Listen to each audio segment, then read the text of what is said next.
사라가 아브라함을 주라 칭하여 복종한 것 같이 너희가 선을 행하고 아무 두려운 일에도 놀라지 아니함으로 그의 딸이 되었느니라. 사라가 아브라함을 주라 칭하여 복종한 것 같이. 자, 3장 1절에요. 아내들이여, 즉 하나님이요 아내에게 하는 말입니다. 이 베드로전서 3장 1절부터 지금 쭉 내려오는 이야기가 이 아내들에게 하는 말입니다. 아내들이여. 그런데 이 아내들에게 뭐라고 말하냐면 사라가 남편에게 주라 칭하여 복종한 것이 너희도 그렇게 산다면 너희도 그의 딸이 된다. 사라의 딸이 된다. 하나님이 인정하는 진짜 아내가 된다 그 말입니다. 그러면 아브라함이 어땠냐 그 말이에요. 아브라함이 완벽한 남편이었냐? 아니잖아요. 자기 아내를 2번이나 외간 남자에게 넘겼던 정말 하자가 많은 남편이잖아요. 그럼에도 불구하고 사라는 어떤 태도를 계속 일관되게 견지했냐면 자기 남편에게 순종하는 삶, 복종하는 삶을 살았다 그 말입니다. 그런데 이 베드로전서 3장은 아내된 자들이여 라고 말하면서 너희들은 사라의 딸이 되어라, 사라처럼 남편에게 복종하는 사람이 되어라 이렇게 말하고 있다는 겁니다. 여러분, 왜 가정이 깨질까요? 왜 요즘 가정이, 이혼하는 가정이 그렇게 많을까요? 하나님의 창조의 질서를 순종하지 않으니까 가정이 깨지는 겁니다. 아내가 남편에게 복종하고 남편이 아내를 자기 몸처럼 사랑하는 그 하나님 말씀대로 살아간다면 여러분 가정이 깨지겠습니까? 그런데 아내는 하나님 말씀에 불순종하고 남편도 하나님 말씀에 불순종하니까 가정이 깨지는 거 아닙니까? 여러분, 질서에는요 2가지 질서가 있답니다. 하나는 위치 질서와 하나는 역할 질서가 있답니다. 위치 질서는 하나님이 세우신 위치에 그 위치를 지키는 겁니다. 역할 질서는 하나님이 그 사람에게 부여한 역할을 지키는 겁니다. 그러면 자, 남편과 아내의 관계에서 한번 봅시다. 아내의 위치 질서는 어딜까요? 남편 밑에입니다. 왜냐하면 여자의 머리가 남편이니까. 그러면 부부 사이의 위치 질서는 남편은 머리고 아내는 밑입니다. 그 다음에 부부 사이에서 역할 질서는 뭘까요? 하나님은 아내에게 먼저 남편에게 복종해라. 이게 역할 질서입니다. 그러니까요, 하나님이 세우신, 보세요. 이 자연이라는 게, 이 우주라는 게요, 하나님이 세우신 법칙대로 해야 문제가 없는 거잖아요. 그런데 하나님이 세우신 법칙을 어기니까 지금 세상에 문제가 되는 거지 않습니까? 왜 코로나 바이러스가 걸리는 겁니까? 하나님이 세우신 법칙을 어기니까 코로나 바이러스가 걸리는 거잖아요. 박쥐는 부정한 음식이니까 먹지 말라고 했는데 먹으니까 지금 전염병이 생기는 거잖아요. 왜 우주에 블랙홀이 있는 겁니까? 하나님이 정하신 질서를 벗어나서 유리하는 별들이 생기니까 블랙홀이 생기는 거지 않습니까? 왜 지옥이 있는 겁니까? 거듭나 사는 것이 정로인데 거듭나지 않고 유리하는 인생이 되니까 지옥 가는 거잖아요. 가정에도 마찬가지인 겁니다. 남편과 아내 사이에 위치 질서가 있는 거고 역할 질서가 있는 건데 그것을 어기니까 가정이 깨지는 거고 가정에 문제가 있는 겁니다. 여러분 있잖아요. 남편과 아내가 한 침대에 이렇게 자고 있잖아요. 그런데 사실은 이 침대에 몇 명이 자는 거냐면 6명이 자는 겁니다. 왜냐하면 남편과 아내 2명이 자고 있고 그 다음 이 남편에게 영향을 끼친 남편의 아버지, 남편의 어머니, 그 다음에 이 아내에게 영향을 끼친 아내의 엄마, 아내의 아버지, 그러니까 총 6명이 한 침대에 자는 겁니다. 그러니까요, 서로가 다르다는 게 너무 당연한 겁니다. 그러니까 서로 다르기 때문에 마찰이 일어나고 갈등이 일어나는 게 당연한 겁니다. 그런데도 불구하고 행복한 가정이 되려면 어떻게 되냐? 하나님의 창조 질서를 지켜야 되는 겁니다. 여러분, 서양 속담에 이런 말이 있습니다. 시어머니가 20년 동안 키운 아들을 아내는 20분 만에 망친다. 그런 말이 있습니다. 엄마는 자기 아들을 키우려고 평생을 헌신했습니다. 그래서 자기 아들을 장가 보냈는데 그 자기 아들을요, 잘못된 아내를 만나면 이 아들이요, 20분 만에 형편없는 아들로 바뀔 수 있다는 겁니다. 그러니까 있잖아요. 배우자를 잘 구해야 되는 겁니다. 그러니까 믿음이 좋은 아내를 구해야 되는 겁니다. 믿음이 안 좋은 이방인을 딱 구하잖아요. 그러면 내가 평생 고생해서 키운 내 아들이 형편없는 자식이 될 수 있는 겁니다. 어머니가 20년 동안 키웠던 아들을 며느리는 20분 만에 망칠 수 있는 겁니다. 그래서 있잖아요. 남편을 세워주는 것이 아내가 해야 될 일입니다.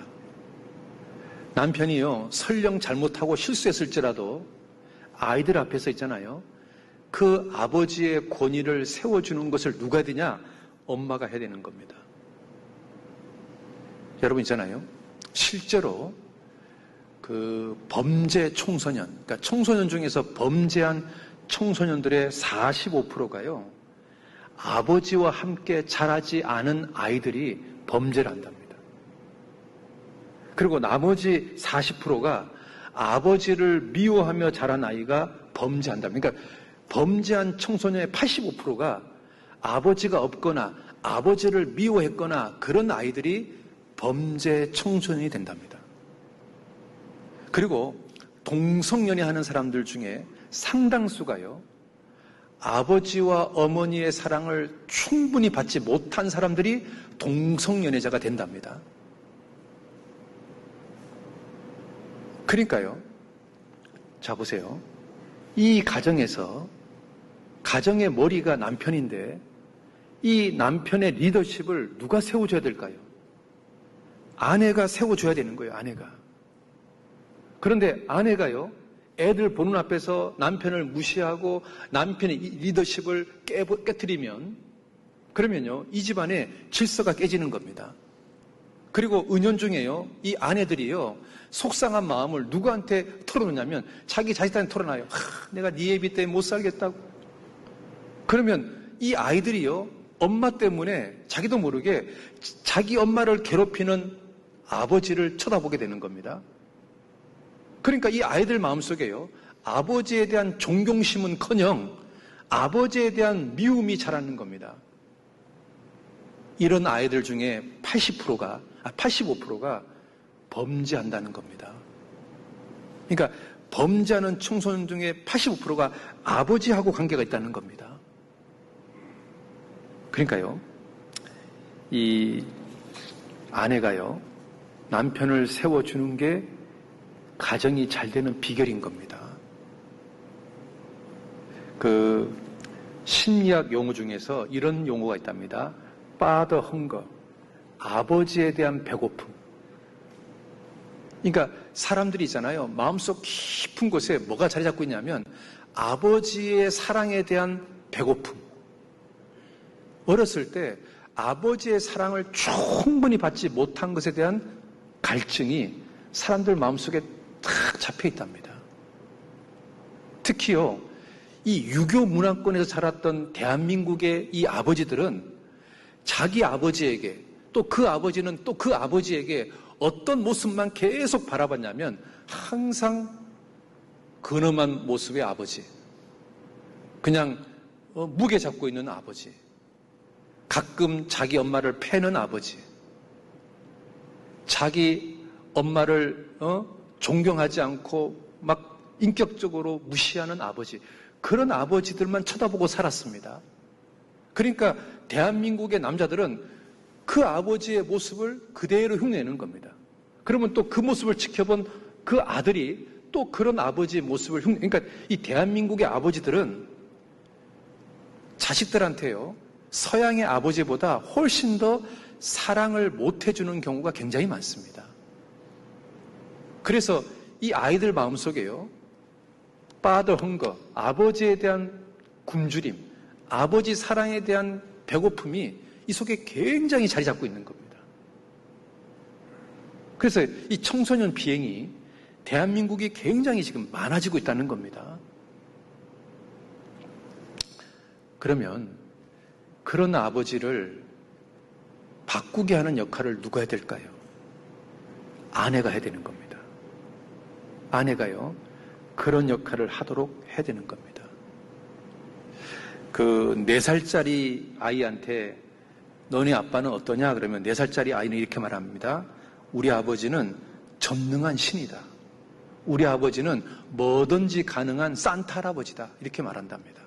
그러니까 4살짜리 눈에 비친 아버지는요, 뭐든지 가능한 아버지, 자기가 원하는 모든 것을 해줄 수 있는 아버지로 보인답니다.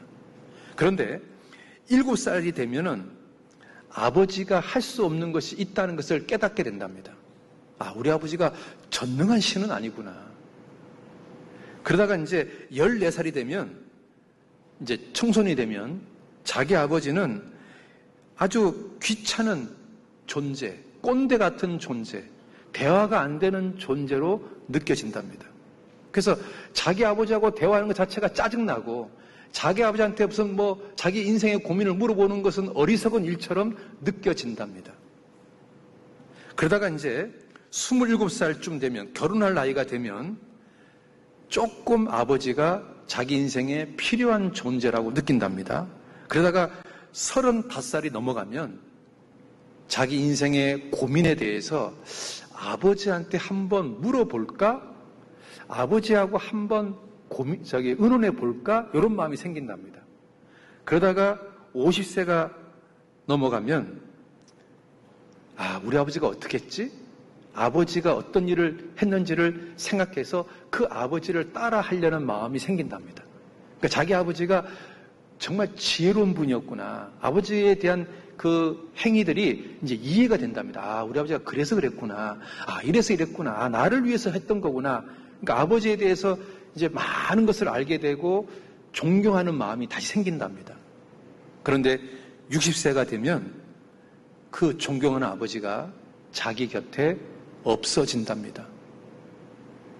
그러니까 이 아이들이요, 아버지에 대한 존경심이 피크해서 완전히 바닥으로 갔다가 다시 존경하는 마음이 생기는데, 어느 날이면 그 아버지가 이 세상에 존재하지 않는 분이 된다는 겁니다.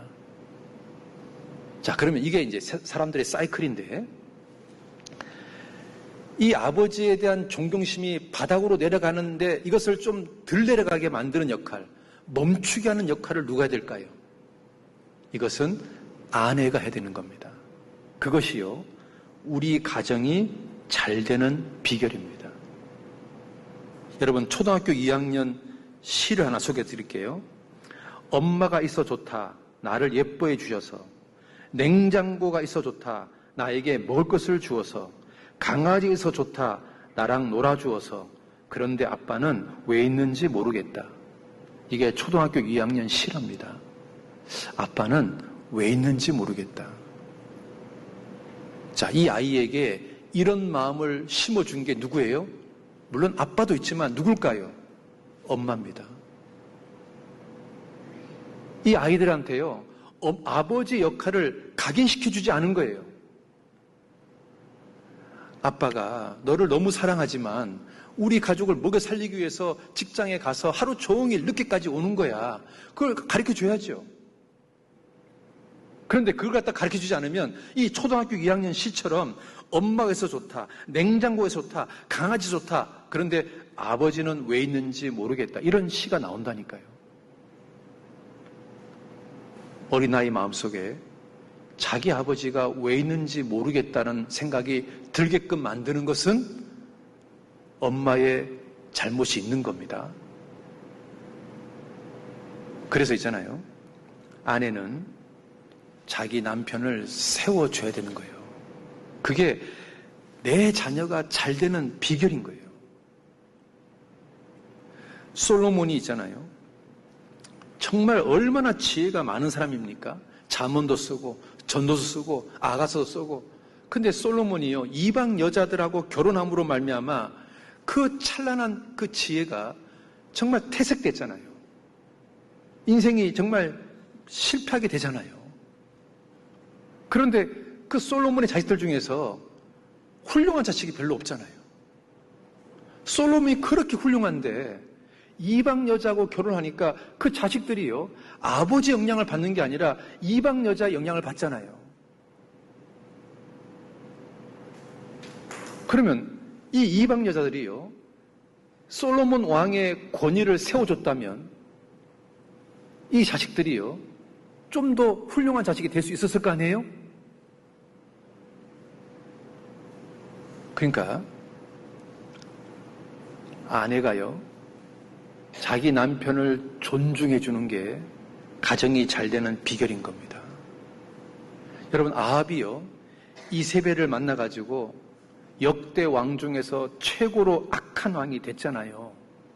근데 여기에 이세벨이 자기 남편을 충동했다는데, 이 충동이란 말이 히브리 말로 수투인데, 이 수투가 어떤 사람이 잘못된 행위를 하도록 부추기고 선동하는 교활한 행위라는 뜻입니다. 그러니까 이세벨이요, 자기 남편을 충동했다는 말은 자기 남편이 잘못된 행위를 하도록 부추기고 선동하고 교활하게 했다, 그 말인 거잖아요. 그러면 이 아합이요, 믿음이 좋은 아내하고 만약에 결혼했다면 아합은 훌륭한 왕이 됐을 겁니다. 근데 이 아합이요, 이세벨하고 결혼하니까 세상에서 가장 악한 왕이 되는 거잖아요. 그러니까 자 보세요. 이 가정을 세우느냐, 가정을 무너뜨리느냐, 거기서요, 진짜 큰 역할을 하는 게 누구냐면 아내인 겁니다. 아내. 잠언 31장 봅시다. 잠언 31장 11절 12절입니다. 그런 자의 남편의 마음은 그를 믿나니 산업이 필절치 아니하겠으며 그런 자는 살아있는 동안에 그 남편에게 선을 행하고 악을 행치 아니하느니라. 현숙한 10절에 누가 현숙한 여인을 찾아 얻겠느냐. 현숙한 아내는 12절에 남편에게 선을 행하고 악을 행치 않는다. 그러면 남편에게 선을 행하는 게 뭘까요? 자기 남편을 세워주는 겁니다. 그게 남편에게 선을 행하는 겁니다. 그래서 23절입니다. 같이 읽겠습니다. 그 남편은 그 땅의 장로로 더불어 성문에 앉으며 사람의 아는 바가 되며, 그러니까 자기 남편이요, 장로들과 더불어서 성문에 앉도록 세워준 역할을 누가 했냐? 10절에 현숙한 아내가 했다, 그 말입니다. 그러니까 현숙한 아내는 남편에게 선을 행하는 겁니다. 남편에게 선을 행하는 게 뭐냐? 자기 남편을 세워주는 겁니다.